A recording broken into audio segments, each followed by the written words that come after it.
Olá! Sejam bem-vindas, sejam bem-vindos a mais um episódio do Human Talks.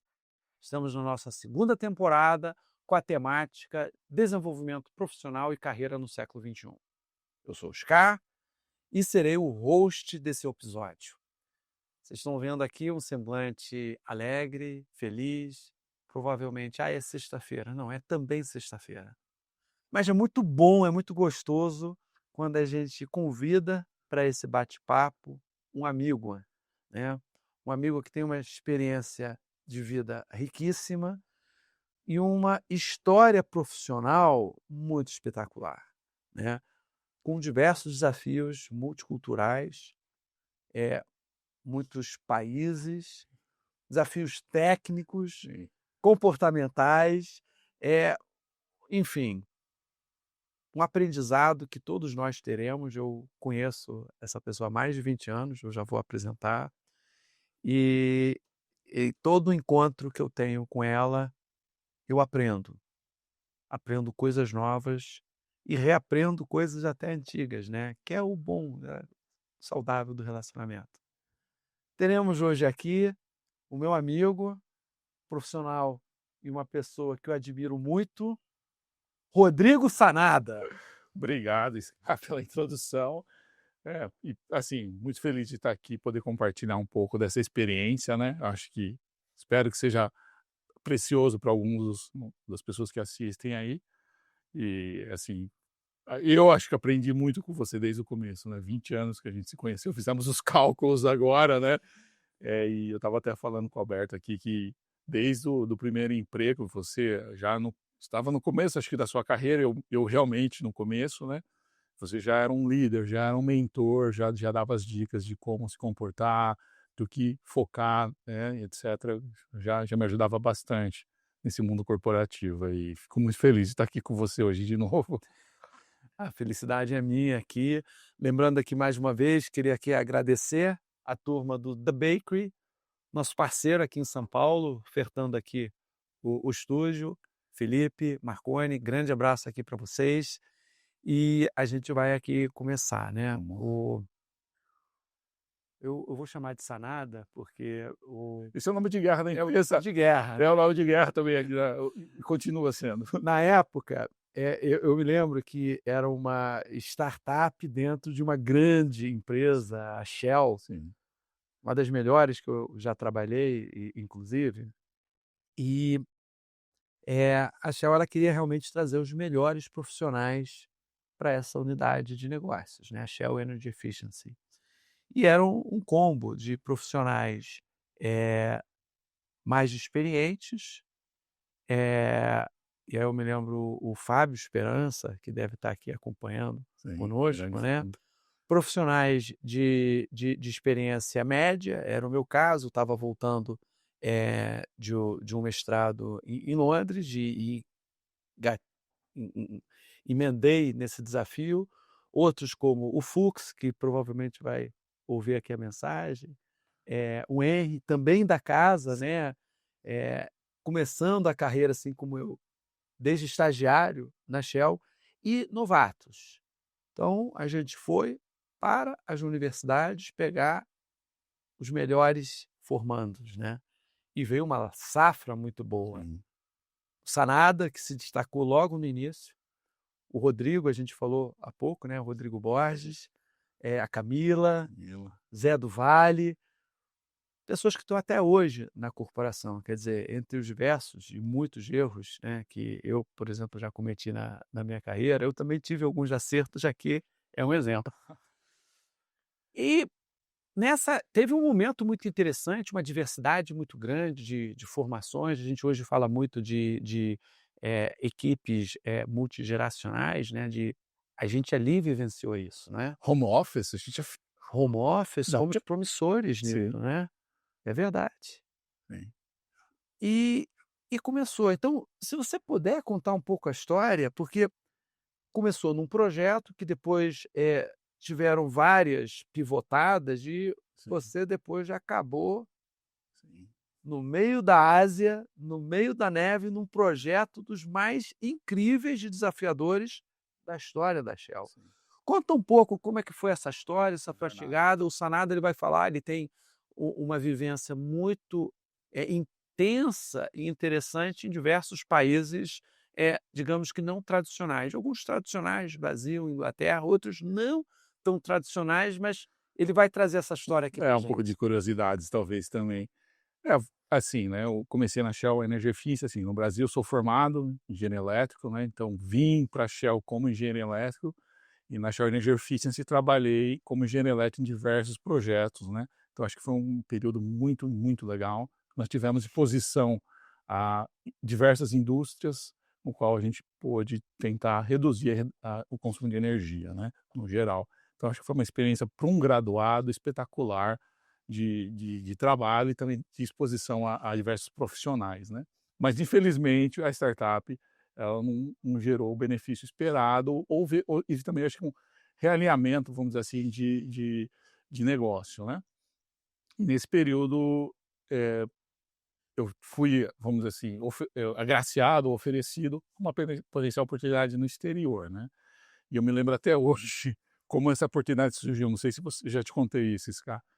A nossa líder, né, ela me chamou para uma sala, eu já sabia que o negócio ia ser fechado ou a gente precisava ser realocado, e ela me chamou e ela falou assim: "Ó, Rodrigo, tem uma oportunidade na Rússia para um projeto muito grande, é o maior projeto da Shell, e eles precisam de um engenheiro elétrico". E ela me mostrou a foto do projeto, que era uma plataforma no meio do mar, com congelado, mar congelado em volta da plataforma. Ó, é um No meio do lugar gelo, né? do gelo.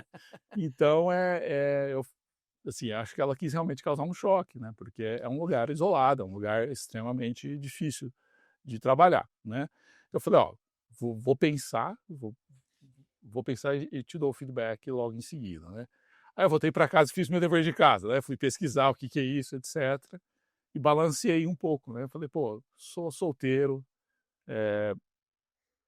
tô aqui no começo da carreira, um projeto como esse, o maior projeto no mundo naquela época de óleo e gás, o maior projeto da Shell, eu acho que o benefício é muito bom de você poder aprender, você estar exposto a diferentes profissionais, e acho que só tem a ganhar, né. A vida pessoal, eu estava namorando, que inclusive depois acabou virando a minha esposa, e eu acho conversei com ela e a gente decidiu: "Não, acho que vale a pena, vamos tentar". Era um assignment de 6 meses, e acabou virando um assignment de 5 anos e meio. Então, O 6 estava certo. A dimensão meses de ano, mudou um o pouco. detalhe, né? Então foi uma experiência incrível, né, e foi muito do que eu falei anteriormente, né, era o maior projeto, então muito, muito trabalho, muita confusão, projeto extremamente desafiador, porque a gente está falando não na Rússia, em Moscou, a gente está falando na Rússia, no extremo leste da Rússia, que nem os russos vão, né, é um lugar extremamente remoto, é uma ilha, e era o maior projeto do mundo. Então, são coisas que acontecem que você não tem previsão, né, porque como um projeto, uma direção muito grande, não tudo consegue ser dimensionado, né. Então, como experiência de vida e de carreira foi espetacular, né. A gente conversou um pouco dos casos, né, durante esse período, né, mas, enfim, foi uma experiência espetacular. E não apenas, né, toda essa questão de estar numa região remota, né, de você viver diferente do modo tradicional, que é uma cidade, uma vila, é viver numa área temporária, né, Temporário. e com pessoas do mundo inteiro, porque Isso, ali, embora fosse território russo, era uma comunidade internacional, exato. mais de 40 Existiam, nacionalidades. exato. Então nós tínhamos o time de projetos da Shell e tínhamos os contratados, né. Então o time do projeto da Shell já era realmente extremamente internacional, muitos europeus, americanos, etcétera, e um Brasileiro. brasileiro, um brasileiro, e o time dos contratados tinham mais de 40 nacionalidades, né, então você tinha 12.000 pessoas trabalhando num local.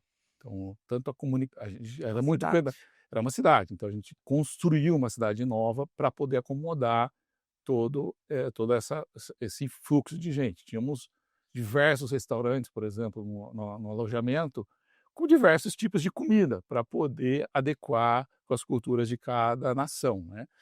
Então a gente toma muito cuidado com essa questão cultural, com a questão, por exemplo, da religião, né, a questão de comunicação, porque você tem pessoas que não falam inglês ali, né, eles entendem a linguagem local deles, então Alguns com milhares, né? então se existiu o aprendizado, vamos passar esse aprendizado em diversas línguas, né, vamos ter esse cuidado com essas pessoas, né, então foi um aprendizado excelente, além de técnico, né, nessa parte de gerenciamento de pessoas, gerenciamento de diferentes culturas, né. Foi um prazer muito interessante.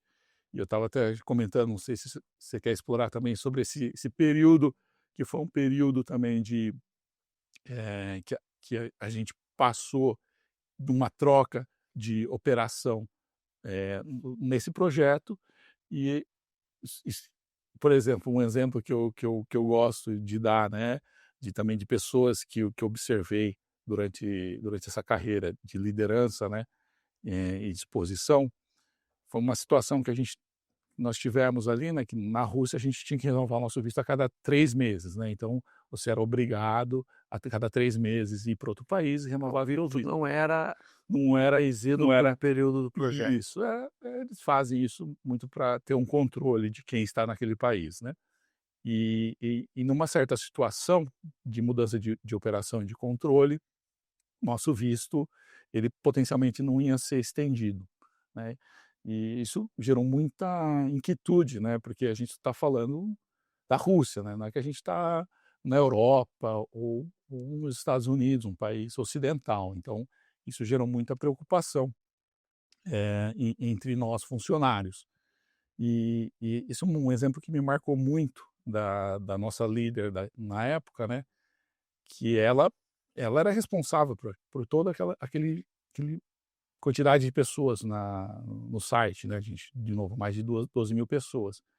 E ela chamou uma reunião, né, e pediu, né: "Olha, a gente está com esse problema, a gente sabe que a gente tem esse problema, inclusive o meu visto, ele foi ele expirou, né, Olha, e eu tive que, ir para a autoridade local e pagar uma multa sobre esse ponto, né, mas eu consegui resolver essa situação e eu queria pedir que vocês aqui, né, ela chamou o time de projetos era pequeno, tinha por volta de 20, 30 pessoas, queria pedir para vocês também não irem, né, para a gente não gerar uma debandada de todas essas pessoas do projeto e acabar prejudicando muito o nosso projeto. E era uma época de final de ano, etc. Então existia uma ansiedade de voltar, né, para o país de origem, né, natural. E ela transparecendo essa confiança, essa liderança, ela falou: "Olha, se houver qualquer problema em relação ao visto de vocês também, eu garanto que nós teremos um avião para nos remover daqui para e transferir para o outro local", né. Isso gerou, muita confiança do time. Eu me lembro que o time nos viram, nenhum desafio foi feito por ela, por outras pessoas, porque devido à confiança que ela tinha no time.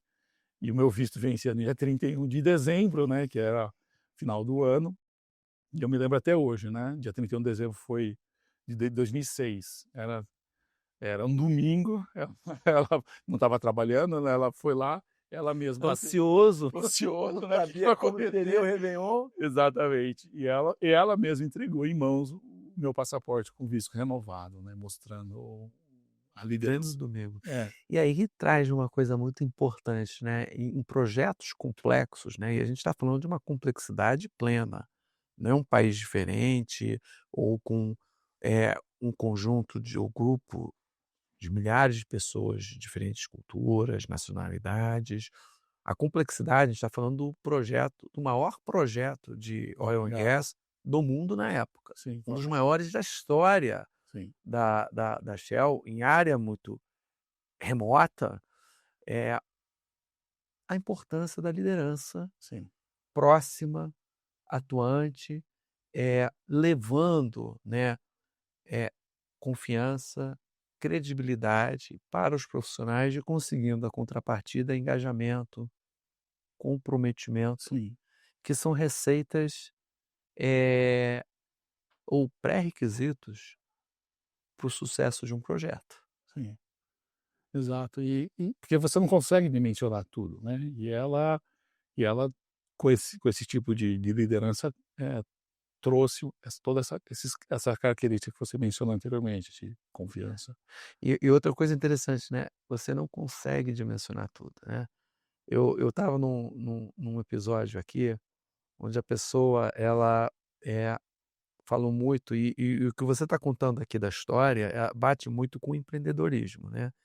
A gente tem uma visão distorcida que o empreender é você, abrir o seu negócio, abrir o seu PNPJ e se aventu não, também. E aí é o Júnior que me ensinou isso, grande abraço Júnior para você. Ele trouxe essa você empreende muitas vezes dentro das organizações. Você na física, você na jurídica, o próprio Shell, a Shell Energy Efficiency foi uma empreitada. A Shell empreendeu numa nova iniciativa, onde todos nós aprendemos muito, né. Então o meu contato com o empreendedorismo veio lá atrás, no início da minha Sim. carreira dentro da Shell Energy Efficiency. E passa muito por arriscar. Exato. Você empreendeu, você arriscou. Quer dizer, um engenheiro vindo da Poli, numa grande corporação, né, como a Shell na época, uma mudança, uma guinada muito grande, né, é a questão que eu ia falar do planejamento, né. Você planeja para errar menos, Exato. e E isso aí faz parte. como você responde a certas situações, né. E aí como você respondeu? Porque para você era outro país, outra lógica de mudar, sair de cidade para um acampamento, digamos assim, é sair debaixo do guarda-chuva familiar dos Sim. pais e a sua namorada foi junto, né? Ela foi isso é também bem interessante, eu não era namorada, né, então não tínhamos nenhum, um compromisso, não eram casados. Então eu falei: "Ó, vem para você ver como é que é", né. E ela Ela foi foi corajosa. corajosa, porque ela tinha um emprego, etc, e foi por alguns meses lá. E aí nesse processo eu acabei sendo, me solicitaram para que eu me estendesse por mais alguns anos, né, dos 6 meses acabaram virando quase 6 anos. E eu acabei casando com a minha esposa, que é minha esposa atual, né. E ela, assim, para ela também foi ela foi muito corajosa, eu acho, nesse ponto, né, porque ela tinha toda uma Amor. estabilidade, tinha toda morava, com os pais, etcétera, e acabou indo sem emprego nenhum, sem saber o que ia acontecer com ela, né. E ela acabou usando da situação ao favor dela, né. O que eu quero dizer? Ela conseguiu, atuar na área dela, né, ela é um personal trainer, conseguiu trabalhar e também utilizou o tempo de expatriação para se desenvolver. Então ela usou todo esse período para fazer mestrado, curso de especialização da melhor forma possível, né. Então esse tempo também para ela foi transformou, vamos dizer assim, uma situação que poderia ser difícil para uma situação muito boa para ela, a vantagem para ela. E aí vem aquele ditado popular: "A necessidade faz o sapo pular". Isso, Quer dizer, ali, tá na chuva, isso. vai se molhar. É. E ela aproveitou e Aprove converteu isso no Numa oportunidade. Hoje ela voltamos para o Brasil, ela tem a clínica dela, ela é uma profissional muito respeitada na área dela, né, então ela se desenvolveu muito nessa área, se especializou na área de dor, por exemplo, então pessoas do Brasil inteiro consultam com ela para fantástico. se tratar, né. E o que que você aprendeu, né, porque você acabou, os 6 meses viraram quase 6 anos, deu 6, o planejamento bateu. É, o que que você aprendeu?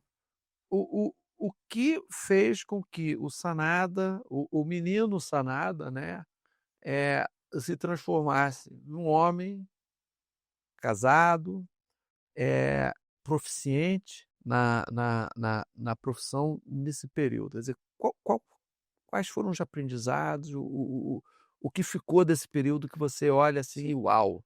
Eu acho que assim, obviamente tem toda a parte profissional, né, então fui como engenheiro elétrico, me especializei, virei um gerente de engenharia, gerente de projetos, né, então tem toda essa parte profissional que acho que ocorre naturalmente, independente do lugar que você está. Mas o que realmente acho que nesse período todo eu me desenvolvi como pessoa foi a questão de entender que cada pessoa tem um ponto de partida diferente, entender o real significado da palavra diversidade, o real significado de você se adaptar em diferentes situações. Tem uma palavra que eu sempre brinco, né, que a cultura russa me fez aprender, que é a palavra resiliência, né, a palavra resiliência em diferentes difíceis situações, você se adaptar e conseguir tirar o melhor proveito e sair, vencedor nessa situação, né.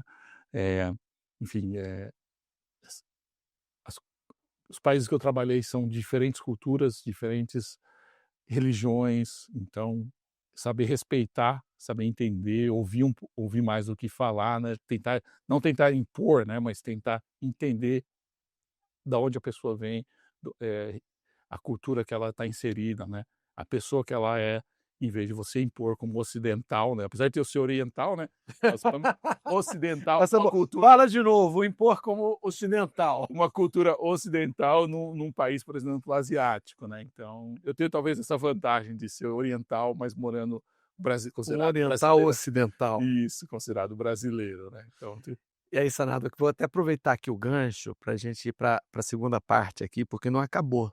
A gente está falando de um desafio que, na verdade, foi o primeiro de uma série de desafios do Sanada, né?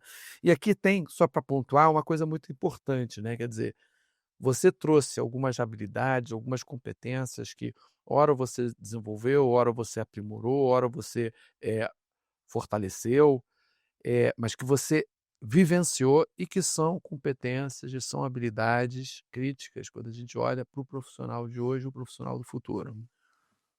O real significado da diversidade. Hoje a gente lê e muitas pessoas elas acham que sabem a diversidade.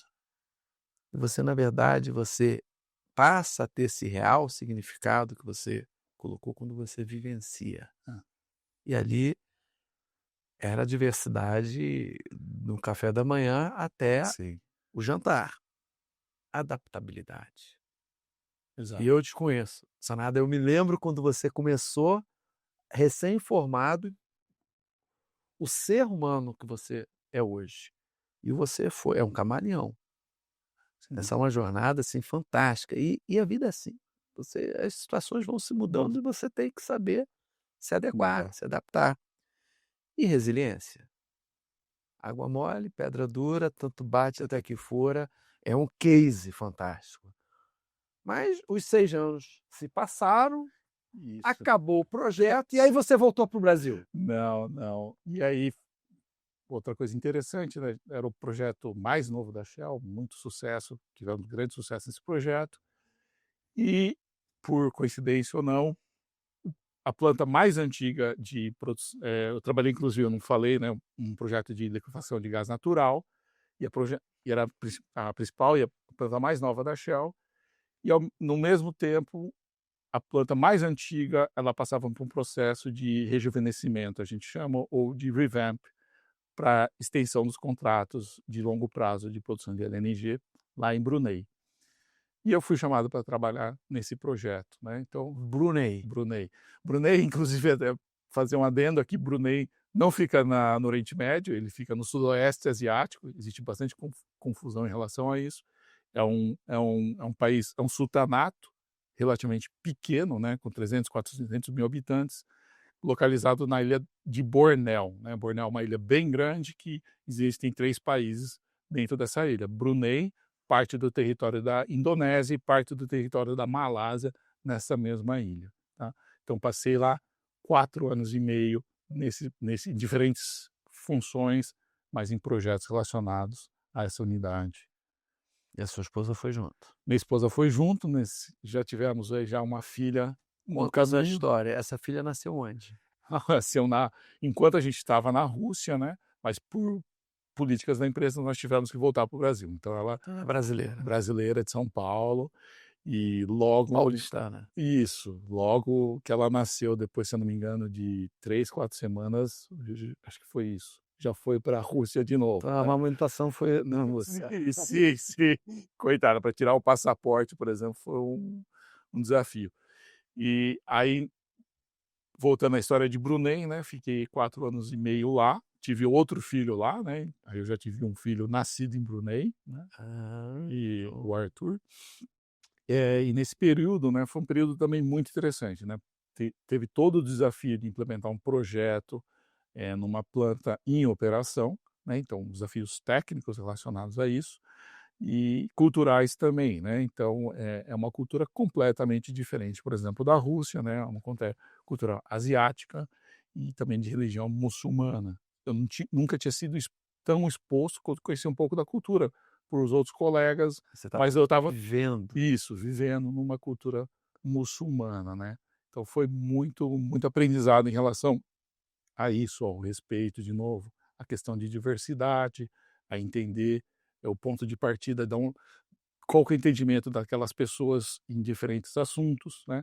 E Brunei também tem uma característica que tem muito também, imigrante, eh, tanto das Filipinas quanto da Malásia, então também eu aprendi muito da Malásia, que Malásia tem muito de pessoas de origem, indiana, né, então Uhum. foi também em certo modo, é um pote de diversidade, Cosmopolita. de diversidade. Então eu aprendi bastante com eles, né, nesse ponto também, né. Mas aí você já morava numa cidade, né? Isso, não vou chamar uma cidade, era uma vila, vai, era uma vila que era inclusive maravilhosa, né, ela se parece muito com, vamos dizer assim, o norte do Brasil, né, que é lá para a floresta amazônica, né, e era extremamente bonita, paradisíaca, ela morava a 100 metros da praia, lugar maravilhoso, bem preservado. Uau! Foi um período muito bom para minha Tirou boas família. ondas? Surfou? Sim, sim. Não, eu surfei, mas aproveitei muito esse período, né, de estar perto do mar, foi uma experiência muito gostosa. E o que que ficou? Quer dizer, olhando aqui na Rússia, você falou que o segredo do sucesso para ficar 6 anos, né, ou Sim, quase, né, não meses, que era o início, a questão da diversidade, adaptabilidade, resiliência. Entendo que com certeza em Brunei isso foram, eh habilidades, sim, né, que você já proficiente, utilizou, né, sim. e serviu de alavanca para adaptação e vivência lá, mas que outras habilidades, que outras questões ficaram ali, que marcaram essa tua estadia lá e que foram importantes para você ter uma página, um capítulo, muito feliz na sua vida? E da sua esposa, claro. Eu acho que essa questão, familiar acho que foi um período muito gostoso da vida, né, de você estar com os filhos pequenos, curtindo, né, essa parte vida pessoal, né. Tivemos contatos, de novo, com muitas pessoas diferentes lá, de diferentes países, muitos brasileiros, já tivemos mais brasileiros ali. Eh, na parte profissional, eu acho que a questão que eu falei um pouco técnica, né, de você ter um projeto inserido, numa planta de operação, então isso foi um desafio bem particular. A questão eu gostaria de voltar de novo na questão de diversidade, né. Ali, eu entendi um pouco melhor a questão de religião, a importância da religião, o desafio da religião, a diferença de diferentes, crenças, né. Então, eh, ali foi um aprendizado interessante também em Brunei, né. Você vê, a cultura muçulmana mais de perto, né. Às vezes, para quem está de fora ou para quem vê na televisão, existe muito preconceito, né, mas você entender um pouco melhor como são as pessoas, né, não o que você vê na mídia, né, como que eles por que que eles fazem aquilo de fazer o jejum, né, todo o ritual que eles têm, respeito aos mais velhos, a respeito a crença que eles têm, eu achei muito foi uma coisa que me marcou, assim, nesse processo aí, tá. E é interessante, né, porque você vê a diversidade, né, o real significado da diversidade, como você colocou aqui na Rússia, e a mesma coisa, a diversidade ou o outro, significado assim da diversidade, né? Ou efetivamente o real significado, mas sob uma outra ótica, porque a diversidade é muito ampla, Sim. complexa, enquanto na Rússia era uma diversidade internacional, cosmopolita, mais de 40 nacionalidades diferentes, onde você vê um apanhado de cada cultura. Aqui não, era uma vivência numa cultura muito específica, Isso. diferente. Você não tinha, entre aspas, agora eu vou respirar aqui um pouquinho no mundo ocidental. Não, você estava no meio da cultura Sim. Islâmica, local, né? islâmica. Sim. Foi bem interessante isso aí, né, entender um pouco mais, né, do dos pontos de partida de cada um. Não para aí, eu tô aqui com umas coisas que É, eu vou perguntar mais tá, pra frente, mas vamos não lá. terminou a história, então eu queria que você Isso, depois terminasse. esse tempo em Brunei, Voltou para o Brasil? não, não, de novo, nós tínhamos uma estratégia dentro da empresa de construir várias plantas de liquefação de gás natural, e eles decidiram montar um escritório, um centro de excelência, de tecnologias para projetos de liquefação na Inglaterra, né. Fizemos um acordo, uma empresa muito grande de engenharia, e me colocaram como representante da Shell dentro dessa empresa. Então, tinha um time enorme, né, de especialistas de engenharia para desenvolver esses projetos conceituais que no futuro poderiam se maturar a projetos de execução, né, buscar as melhores práticas aí do mercado, né. Então foi extremamente enriquecedor como profissional, né, pude entender um pouco mais o outro lado da cerca, né, porque eu estava junto com os contratados, né, como que eles viam o cliente, como que eles gerenciavam aquele risco, né, como Muito a interessante. imposição de certas normas dos clientes, qual que era o impacto para eles. Então a gente entender isso e trazer para os nossos projetos, e no final para redução de custos, né. Então foi extremamente enriquecedor, aprendi muito com os profissionais de lá, eh isso na parte profissional, né, desenvolvemos projetos no mundo inteiro, foi muito, muito enriquecedor. Na parte pessoal, finalmente fui para uma cidade mais, maior, Então, Londres, né, Londres, cosmopolita.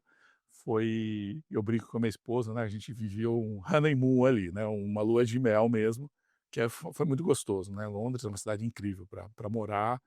Ali, acho que um ponto que foi diferente, foi um pouco diferente dos outros locais, é que eu tive contato com profissionais fora do mundo de petróleo e gás, né. Então eu tive contatos com pessoas, empreendedores brasileiros, pessoas que trabalham no sistema financeiro, então aprendi muito também com esses profissionais, né. um outro aspecto da diversidade. Isso, exato, exato, exato, que como eles veem um negócio, eu aprendi bastante com muita gente sobre esse ponto. Tinha grandes amigos aí em Quanto diferentes tempo setores. em Fiquei 2 anos e meio em Londres, né, foi um período maravilhoso da minha vida. E aí nessa fase minha filha já tinha 9 anos, né, e nessa falava português? não, é interessante isso, ela nunca estudou português, né, minha filha nunca tinha estudado português, nem meu filho tinha 4, 5 anos na época, e em casa nós impunhamos o português como fala, né, para eles não perderem isso, só que na escola era inglês, então entre eles só falava inglês, né. E a minha esposa, a gente já tinha essa vontade de retornar para que eles se sentissem brasileiros, né. Então a gente observou nessa vida de expatriação que muito dessas pessoas ou amigos que ficaram a vida toda como expatriados, filhos, eles perdiam o sentido de pertencimento, né. Eles não sentiam, eh eh, que tinham nacionalidade, né, nem a nacionalidade do país de origem dos pais, nem a nacionalidade do local que eles moravam, né. Então é uma cultura, a gente achava muito solta, né. Então a gente já tinha isso como plano de voltar um certo momento para o Brasil. E o projeto estava chegando no fim, eu falei: "Acho que é um bom momento para a gente voltar". Nessa busca, eu falei: "Ah, vamos voltar". Nessa busca por uma nova oportunidade, Voltaram?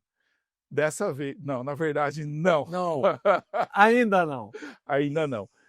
Então eu tive a oportunidade de trazer minha família para o Brasil, né, minha filha agora já entrando, ela já tinha sido alfabetizada em inglês e ia começar a ter mais proficiência em português, então achamos um bom momento para para isso, para ela e para ele. E eu poderia ainda continuar como expatriado, trabalhando em rotação, que a gente chama na indústria de óleo e gás, 4 semanas trabalhando no exterior, 4 semanas voltando para o Brasil de férias, né. Então como se você, tivesse embarcado aqui no Brasil, a gente chama, né. Então foi uma experiência também incrível, né. Eu fui para o Cazaquistão, fiquei mais 4 anos e meio lá. Pra onde? Cazaquistão. Cazaquistão. Cazaquistão é um país que fica muita gente confunde com o Afeganistão, etc., mas na verdade o Cazaquistão é um país que pertencia à União Soviética, né, Uhum. então um país de cultura, nômade, né, muito parecido com, por exemplo, os países nômades, né, mas também com uma cultura um pouco mais recente soviética, tá. Então foi um período também incrível, aprendi muito lá. Quantos anos lá? Fiquei 4 anos e meio, 4 anos e Uai. meio. Ali Mas já já não era um projeto, já era uma planta em operação, que a Shell adquiriu durante a transferência dos ativos da BG, e era um projeto que não tinha tanta da cultura da empresa, né, então a decisão era de levar alguns funcionários para disseminar eliminar a cultura e melhorar a operação daquele local.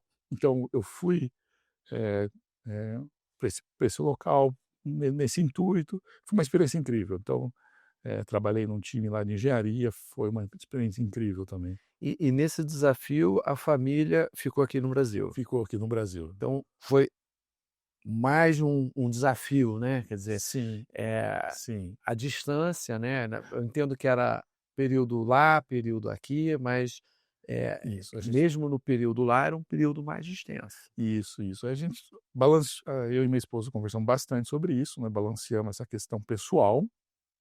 Ela Você teve a oportunidade de conhecer a Ana, ela tem um caráter bem Sim. forte, ela: "Não, vamos que acho que vai dar certo", né, e ela conseguiu gerenciar toda a família durante o período que eu estava fora, né, e no período que eu voltava para cá eu ajudava. Aí eu brincava muito com ela, né, porque eu falava assim: "Quando eu estou aqui no Brasil, quando eu realmente estou trabalhando, lá eu não trabalho tanto assim não, porque quando eu estou no Brasil eu tenho que levar as crianças à escola, Tem as lavar a louça". responsabilidades de pai, marido. Exato. E quando eu estava no Cazaquistão não, tinha cama, roupa lavada, todo dia eu comia em restaurante, então Só trabalho. motorista, então era só trabalhar. Então, mas eu brincava um pouco com ela, né.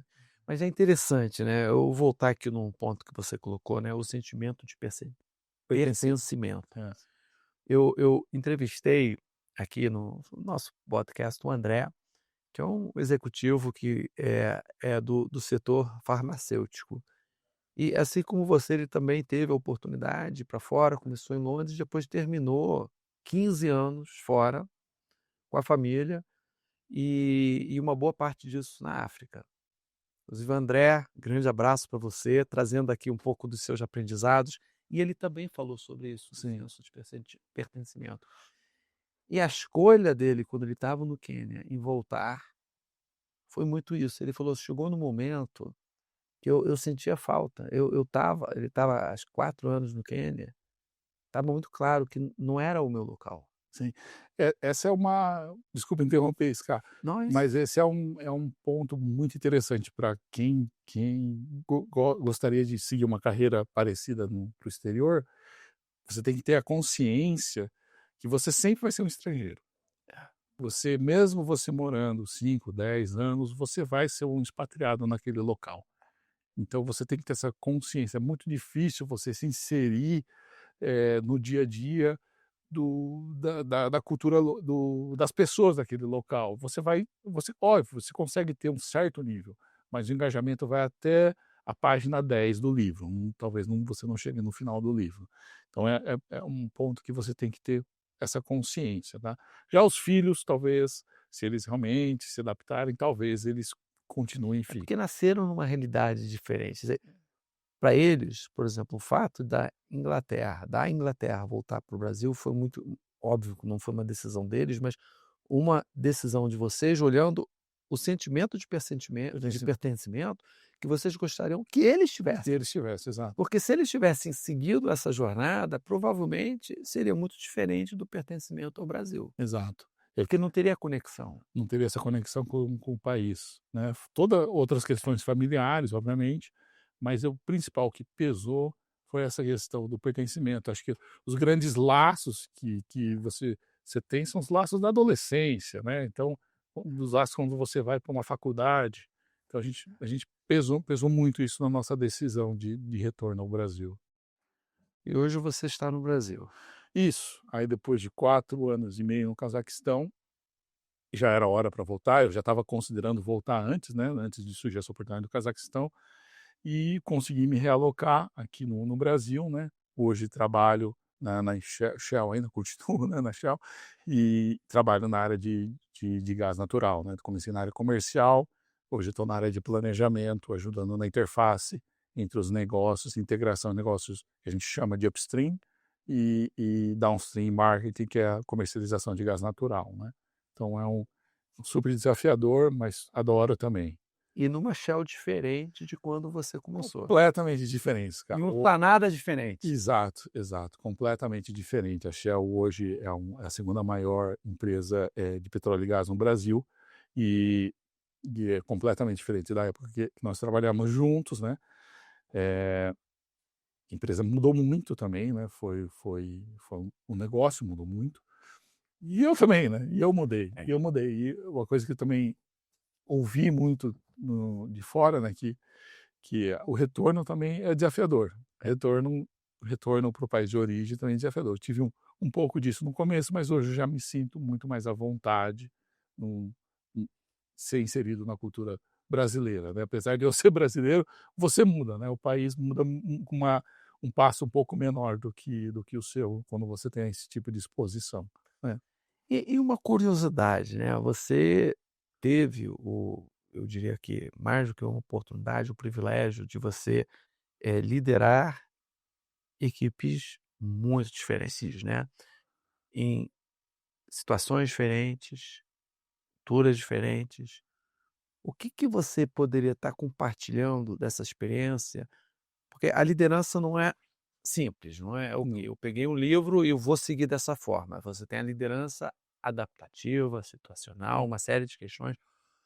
Essa tua jornada, né, em 5 países diferentes, onde você pôde exercer esse papel de Uhum. líder, deve ter, né, trazido, assim, algumas, questões similares. Então, ó, você tem algumas características, alguns comportamentos que, eh, permeiam as culturas Sim. e outras diferentes.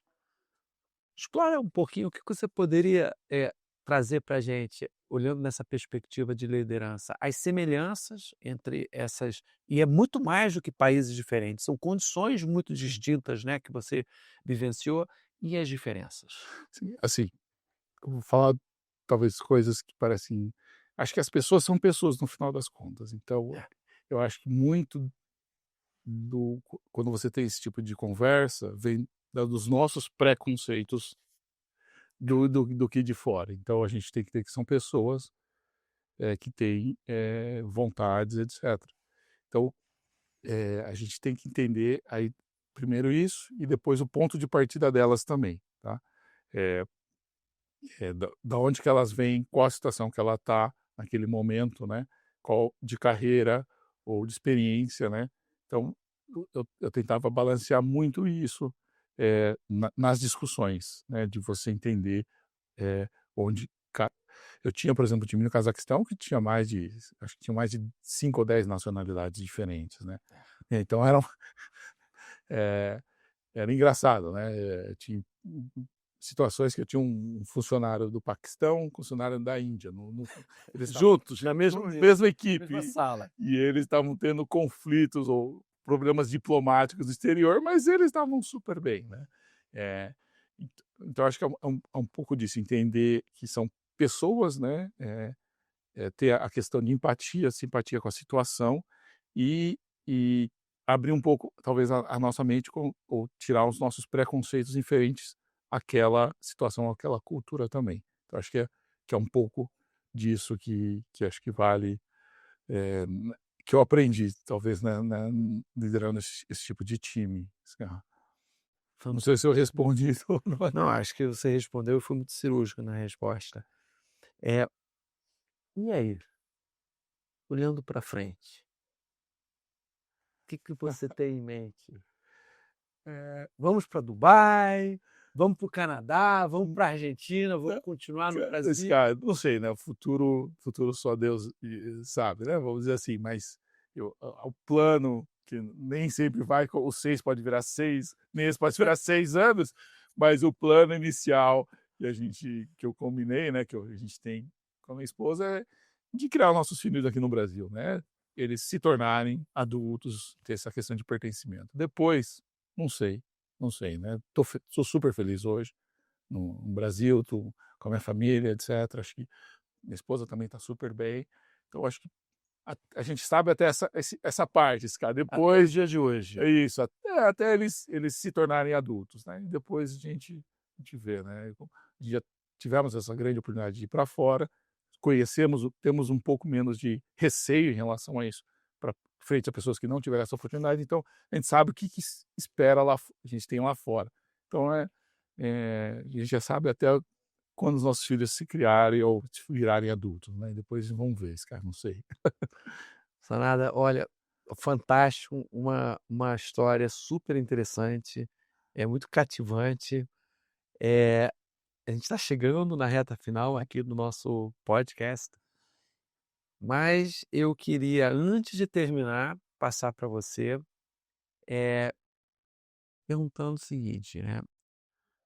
Qual a mensagem? A gente olhando aqui o nosso público que está acompanhando aqui essa jornada de empreendedorismo dentro de uma mesma empresa, um empreendedorismo social, um empreendedorismo pessoal, né? Uma aventura, né? Em vários capítulos, que passa pela parte profissional, pessoal, cultural. Que mensagem você poderia estar passando assim para o público que tem um interesse assim de se aventurar nesse mundo multicultural que a gente tem? Boa pergunta, esse carro. Cara, primeiro, obviamente, faça o seu dever de casa mínimo, né?